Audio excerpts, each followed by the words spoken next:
Break के बाद आपका स्वागत है। भाजपा विधायक डमरूधर पुजारी ने विपक्ष से विधानसभा में सवालों की झड़ी लगा दी। पुजारी ने गरियाबंद जिले की सुपेबेड़ा गांव में हुई मौतों के मुद्दे को जमकर उछाला।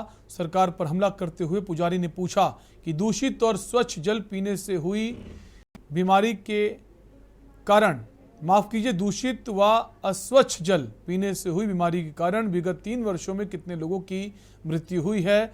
2018 में सुपेबेड़ा को लेकर क्या क्या घोषणा की गई थी और क्या मिला। वहीं भाजपा विधायक के सवाल के जवाब में विभागीय मंत्री ने सुपेबेड़ा में मौतों का खंडन किया। उन्होंने बताया कि हमने सुपेबेड़ा को लेकर कोई भी घोषणा नहीं की थी।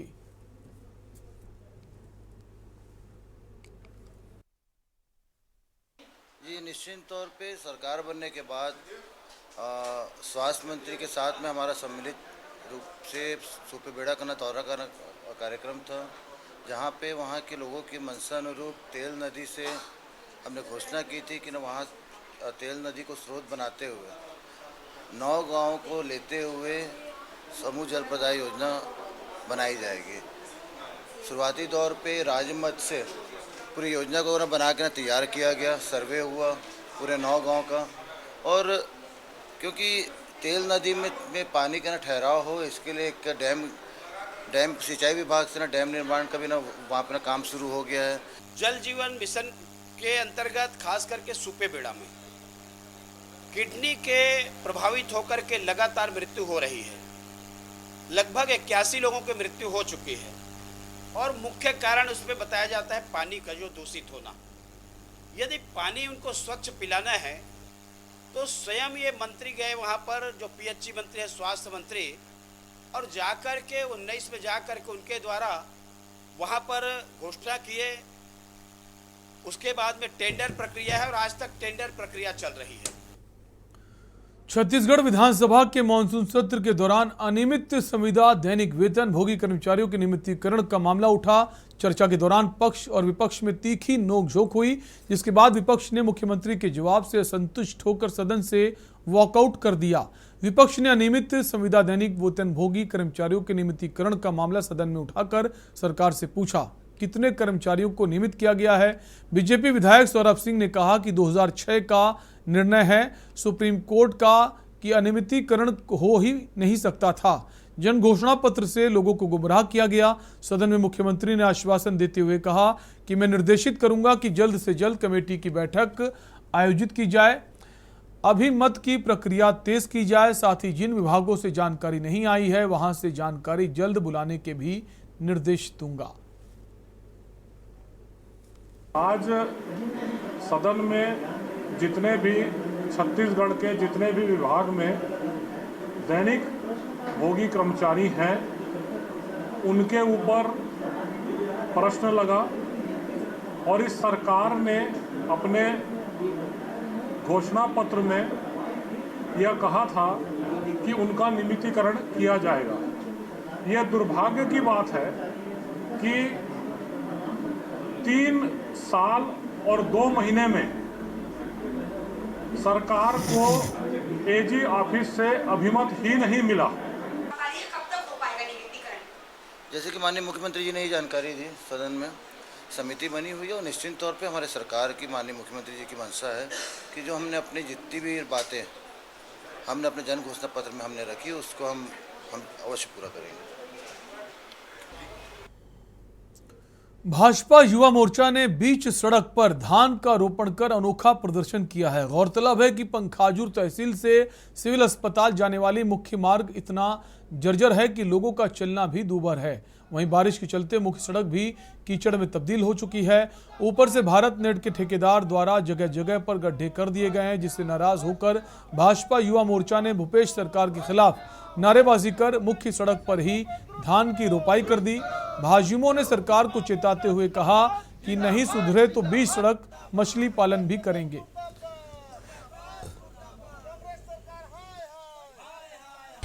जी, पखानजूर के जो मुख्य सड़क है यहाँ काफ़ी व्यस्ततम सड़क है, क्योंकि ये हॉस्पिटल, बैंक, तहसील कार्यालय, ये सारे जो कार्यालय है ये इस सड़क से जुड़ती है। यहाँ लोगों के आगमन बहुत ज़्यादा रहते हैं और इस सड़क लगातार पिछले एक माह से पूरी तरह से कीचड़ और पानी से लबालब है और यहाँ से चलना दुर्लभ लोगों के लिए बहुत मुश्किल है।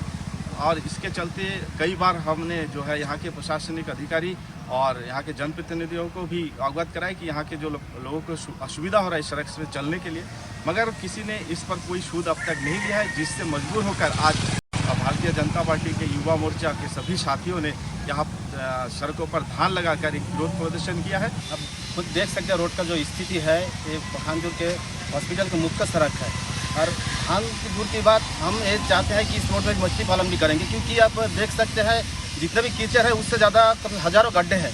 तो हम आगे के सोच रहे हैं जो युवा मोर्चा टीम कि कल हम अपन यहाँ रोड में मछली पालन भी करेंगे। पूर्ण महंगाई भत्ता एवं पुनरीक्षित गृह भाड़ा भत्ता और अन्य लंबित मांगों को लेकर प्रदेश भर में चल रही हड़ताल दूसरे दिन भी जारी रही। कर्मचारी अधिकारी फेडरेशन द्वारा चल रही हड़ताल से जिले भर के सरकारी काम ठप रहे। फेडरेशन अपनी मांगों को लेकर डटा हुआ है। आपको बता दें कि केंद्र के समान 34% पूर्ण महंगाई भत्ता एवं पुनरीक्षित गृह भाड़ा भत्ता और अन्य लंबित मांगों को लेकर 5 दिवसीय हड़ताल की जा रही। जिला पंचायत के सामने फेडरेशन सुबह से शाम तक धरना दे रहा है।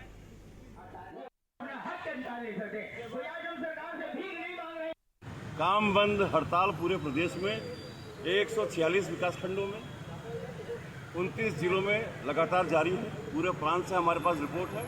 2 सूत्रीय मुद्दे हैं। 23 से 34% महंगाई भत्ता आप सरकार को देना है और 7वें वेतन पर गृह भाड़ा भत्ता देना है। ये 2 मुद्दे को लेकर कलमबंद काम बंद हड़ताल जारी है। हम मुख्यमंत्री जी से भी निवेदन कर चुके हैं, हम मुख्य सचिव महोदय को ज्ञापन दे चुके हैं और हम अपने मुद्दे पे कायम हैं। 2 सूत्रीय मांगों को लेकर कर्मचारी अधिकारी हड़ताल पर हैं। सरकारी दफ्तरों और स्कूलों में सन्नाटा छाया हुआ है। वहीं हड़ताल का समर्थन करते हुए पूर्व संसदीय सचिव कर्मचारियों अधिकारियों के साथ हड़ताल स्थान पर बैठे हुए नजर आए। उन्होंने कहा कि कर्मचारियों अधिकारियों की सभी मांग जायज हैं। भविष्य में यदि प्रदेश में बीजेपी की सरकार बनती है तो सबसे पहले कर्मचारियों की मांग को पूरा किया जाएगा। मांग जो है जायज है। जो केंद्र से कर्मचारियों को महंगाई भत्ता यदि बढ़ता है तो 2-2.5 महीने के बाद में राज्य सरकार भी, कोई भी राज्य सरकार अपने कर्मचारियों का भी महंगाई भत्ता बढ़ा देता है। लेकिन ये भूपेश सरकार जो है सुन नहीं रहा है। अन्य प्रदेशों में सब, झारखंड में मांग पूरा हुआ है, उड़ीसा में हुआ है, मध्य प्रदेश में हुआ है, महाराष्ट्र में हुआ है, अन्य जगहों पर विधिवत रूप से जैसा परंपरागत चलता आ रहा है वो चल रहा है। अच्छा, एक महत्वपूर्ण बात, अभी विधानसभा सत्र चल रहा है, विधायकों का, मंत्री को और मुख्यमंत्रियों का वेतन बढ़ गया लेकिन कर्मचारियों का नहीं बढ़ा। ये तो भूपेश बघेल का वो कहना है, उनको तो रहना है नहीं। अभी 14 महीना बाद, 14 महीना बाद तो उनको वापस जाना ही पड़ेगा। वो रुख को समझ गए हैं, हवा के रुख को समझ गए हैं कि कर्मचारी लोग भी पूरा खिलाफ में है, युवा लोग भी पूरा खिलाफ में है, तो हमारा ज़्यादा दिन तो बैठना है नहीं। और रुकेंगे ब्रेक के लिए, फौरन लौटेंगे। आप देख रहे हैं के न्यूज, खबरों का सारथी। हाइड्रोजन को पढ़ा, ऑक्सीजन को पढ़ा, दोनों को मिलाकर बनते पानी की केमिस्ट्री को भी पढ़ा। लेकिन जब से हैप्पीनेस क्लास में इनर हैप्पीनेस से जुड़ा, तब रिश्तों की केमिस्ट्री को समझा। फ्रेंडशिप से लेकर फैमिली तक की केमिस्ट्री आई समझ। पढ़ाई में भी अब लगता है खूब मन, जीने में आ रहा है आनंद ही आनंद।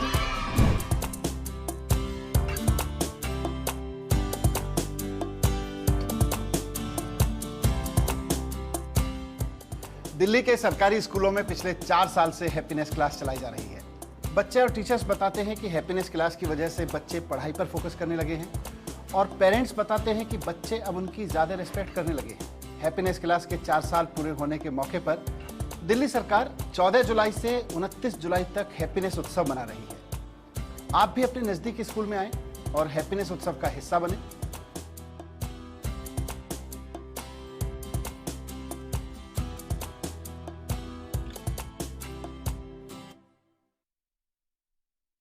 आलू, भिंडी, बैंगन, कद्दू, लौकी, तूरिया, रोटी सब्जी मसाले से स्वाद का जादू देखो चालू, हाँ। स्वाद का जादू चालू, स्वाद का जादू चालू। रोटी सब्जी मसाले से रोज सब्जी का स्वाद बढ़ाए और घर वालों का प्यार पाए। गोल्डी सब्जी मसाले, गोल्डी सब्जी मसाले, जहाँ जाए रिश्ते बनाए। जहाँ जाए रिश्ते बनाए, गोल्डी मसाले। जहाँ इंडिया करे सेलिब्रेशन, वहाँ होए टशन का जश्न। राजश्री इलायची, टशन का जश्न। मेडिकल लाइन में पैरामेडिकल स्टाफ के तौर पर अपना सुनहरा भविष्य चाहते हैं तो 24 घंटे इमरजेंसी सेवाएं देने वाला Chandni school of nursing and paramedical centre, Vikas Nagar, Lakhanpur Kanpur व Chandni college of nursing, Basosi, new Shivli road, Kalyanpur, Kanpur Dehat आज ही ज्वाइन करें। Registration open. आप देख रहे हैं के न्यूज, खबरों का सारथी। ब्रेक के बाद आपका स्वागत है। कोतवाली क्षेत्र अंतर्गत पुराने बस स्टैंड के पास उस वक्त अफरा तफरी मच गई जब किक मारते ही नई स्कूटी में आग लग गई। आपको बता दें, एक दिन पहले ही खरीदी गई एक्टिवा से दो दोस्त चाय पीने आए थे। चाय पीने के बाद स्कूटी में किक मारते ही आग लग गई। आसपास के लोगों ने आग बुझाने के लिए पानी छिड़का तो आग और विकराल हो गई। जब दमकल की गाड़ी मौके पर पहुंची तब एक्टिवा तब तक जलकर खाक हो चुकी थी। चालू कर रहा था गाड़ी, स्टार्ट नहीं हुआ, 2 बार सिर्फ मारा हूँ। हाँ हाँ। मैं आग लगने लगा नीचे से। अच्छा, ये किसकी गाड़ी थी? अनवार भाई का। है? अनवार भाई। अनवर भाई कहाँ पर रहते हैं वो? सोनालिया के पास। सोनालिया के पास। तो यहाँ पर किस लिए आए थे आप? चाय पीने के लिए आया था। चाय पीने के लिए आए थे। ठीक है जी। खबर भिलाई से है। 40 दिन पूर्व हुई रंजीत सिंह की हत्या की जांच को लेकर परिजनों ने भिलाई के इंडियन कॉफी हाउस में प्रेस वार्ता कर पुलिस पर लीपापोती के आरोप लगाए। 40 दिन पहले 19 साल के रंजीत सिंह की हत्या कर दी गई थी, जिस मामले में पुलिस ने अभी तक 8 लोगों को गिरफ्तार कर जेल भेजा है। परिजनों का कहना है कि हत्या का मामला सीसीटीवी में कैद है, जिसके आधार पर लगभग 18 लोग घेर कर रंजीत सिंह की हत्या करते नजर आ रहे हैं और पुलिस ने अभी तक सिर्फ 8 लोगों को ही गिरफ्तार किया है। हत्या के बाकी आरोपी आज भी खुलेआम घूम रहे हैं। इसके साथ ही रंजीत सिंह के मामा ने मांग की है कि पुलिस जल्द से जल्द मादक पदार्थों की बिक्री पर पूर्ण रूप से प्रतिबंध लगाए।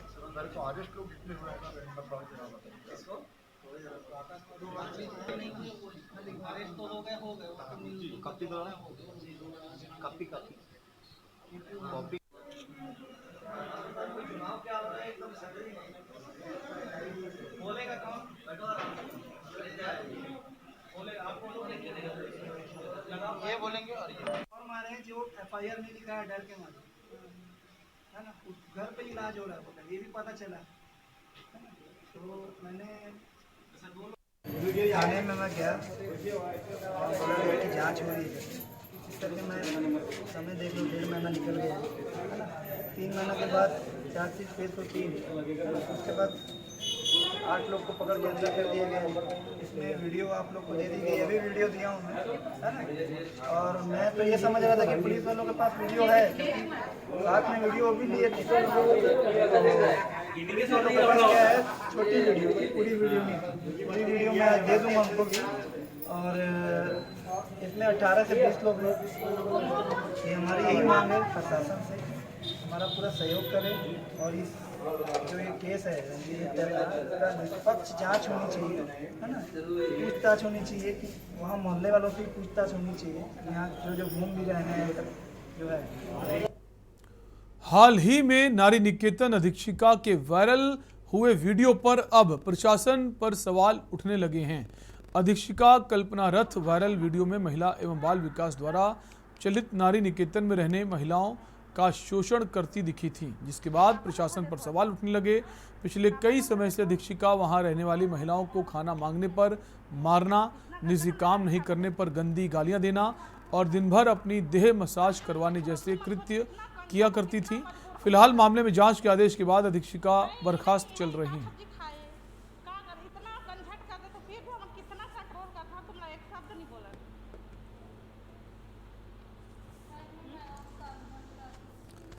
तो ये आप देख सकते हैं नारी निकेतन का ये मामला है, जहां की अधीक्षिका का ये वीडियो है जो अपने हिटलर शाही के लिए जानी जा रही हैं।